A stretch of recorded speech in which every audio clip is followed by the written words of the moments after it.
En el Noti Central de la TV Pública, en vivo para todo el país, seguimos con temas económicos, pero ahora con la presencia de Santiago Bulat, querido y prestigioso economista. ¿Cómo estás, Santiago? Muchas gracias por la invitación, muy bien. Bueno, vamos a pasar de la cuota Hilton, que tiene su enorme Sí, por importancia, como supuesto. recién explicábamos, al dólar, que no para de bajar. En algún momento fue la preocupación por la suba, pero está en el menor valor en los últimos 2 meses, hoy en los 44. ¿Qué está pasando? Sí, bueno, en el último tiempo se dio, a medida que se empezaron a cerrar las listas, o por lo menos dar un poco más de previsibilidad a lo que iba a pasar electoralmente, pasó que los bonos argentinos subieron, es decir, la demanda de esos pesos empezó a crecer porque digamos, era más atractivo empezar a invertir en bonos.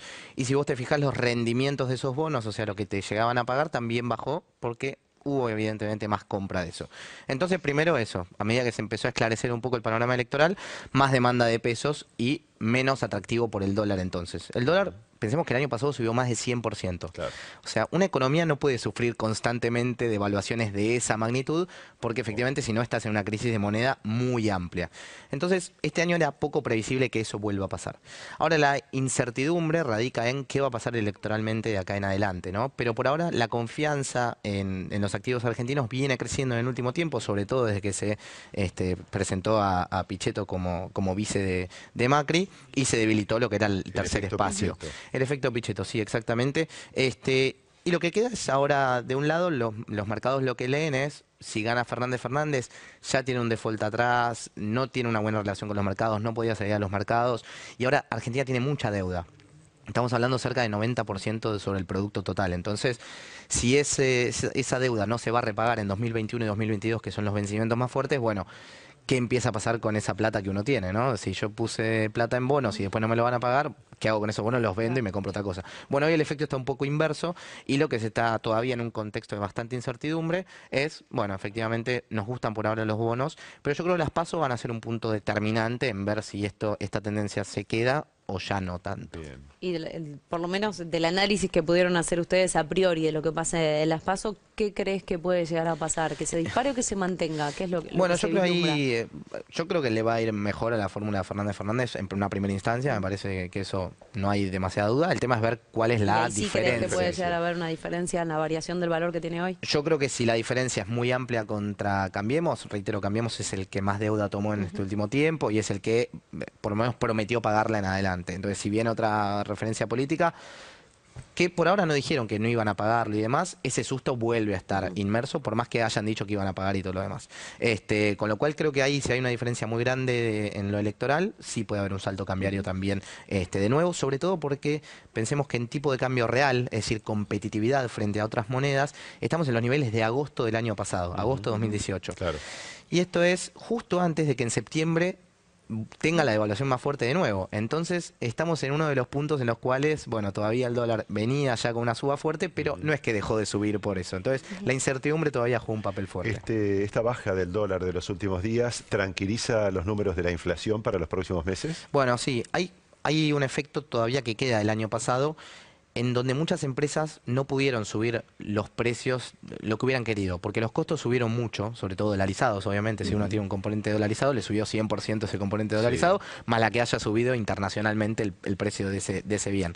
Entonces, primero ese factor, no pudiste trasladar todo ese precio a lo que querías hacer para el consumidor local, entonces de a poquito eso que no pudiste hacerlo, si se vuelven a recomponer los salarios, lo vas a ir trasladando ahora. Pese Entonces a te que el queda. consumo no está en suba. Bueno, pero el consumo de a poquito debería ir en suba con un dólar que se queda más planchado, con una inflación que tiende más o menos a la baja, o por lo menos estabilizarse en rango de 2,5-3%, y con los salarios que, fíjate que la UH, las asignaciones, las jubilaciones y todo, ajusta con 6 meses para atrás de inflación, que fue la inflación pico en ese momento. Entonces, todo eso se vuelve ahora una retribución para que el consumo vuelva a crecer un poco más ahora. ¿Es suficiente o no? No lo sé, veremos. Estamos hablando de los que consumen, pero no es un volumen exorbitante, digamos, pero es lo que hay que estar atentos. Y ahora empiezan las paritarias, otro factor importante. Si logras mantener la calma cambiaria con una inflación que vaya descendiendo y le crean al Banco Central con esta política monetaria que tiene, los salarios pueden empezar a ganarle y el consumo a reactivar. Yo creo que este es el plan que tiene el gobierno. Claro. Hay que ver si con libre movilidad de capitales, con un dólar que no está planchado ni por nada, no están vendiendo dólares desde el Banco Central para frenarlo ni nada, si efectivamente se mantiene o no. Yo creo que el Banco Central igual tiene herramientas para mantener un tipo de cambio bajo, porque dijeron que ya discrecionalmente van a vender. Mantienen unas zonas de referencia de donde no deberían vender supuestamente, pero ahora eso pudieron pactar con el Fondo Monetario de salir a vender y que quede estabilizado. Santiago, ya te vamos a meter de vuelta en el análisis de todo lo que tiene que ver con la inflación de Argentina, el superávit y demás. Te voy a llevar a lo llano, te voy a pedir que lo expliques lo más llanamente posible. Se viene escuchando durante estos días que baja el dólar y la gente, o por lo menos muchos que no entendemos de economía, lo que dicen es, si baja el dólar, ¿por qué no se ve reflejado en los precios de todo, de la nafta, de los productos y demás? ¿Por qué cuando baja el dólar no baja eso? Bueno, es una muy buena pregunta y obviamente es la incertidumbre de todos. Primero que tenemos una economía que es muy bimonetaria, entonces tendría mucha lógica que pase esto que vos estás diciendo. Pero primero quedó, lo que decía antes, un componente de precios que todavía no hicieron ese traslado total. Con las naftas pasa mucho eso. La gente dice siempre, baja el dólar, pero nunca se ajustan para abajo. Sube y se ajustan instantáneamente.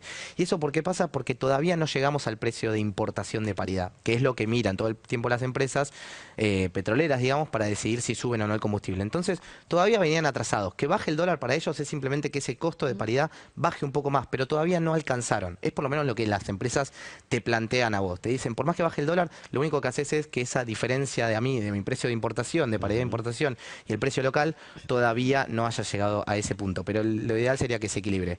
Ahora lo que queda es que hay una realidad y es que muchos tratan de ver los precios para adelante y dicen, bueno, yo por las dudas este precio no lo muevo para abajo ya, porque mientras no vaya perdiendo demanda, digamos, en los lugares que no hay tanta competencia, que no es todo el tiempo moviéndose. Fíjense que los bancos sí son los que todo el tiempo están viendo comisión más, comisión menos para ser más atractivos con los fondos. Entonces un plazo fijo te paga 0,10% más, 0,5% más. Y esa es una actividad que al ser, digamos, online y que lo pueden hacer todos días de distintos bancos, eso puede ser una cotización más movida y puede ser más atractiva en el día a día. Pero después hay muchos comercios que no bajan instantáneamente. Con la carne pasó hace poquito que bajaron un poco los precios y demás, pero reitero, hay muchos que se cubren, muchas empresas que se cubren para adelante diciendo, bueno, con esta estabilidad cambiaria yo me guardo con esto y no voy a mover los precios para abajo, pero reitero, siempre depende de la demanda. Digo, hoy lo que está pasando mucho es que muchos consumidores dejan las primeras marcas y se pasan más a las segundas marcas como una forma de empezar a ahorrar un poco más. Sí, exactamente, se ve mucho en el rubro de las gaseosas, la producción de gaseosas está muy caída. Las leches. Las leches, bueno, la leche tiene un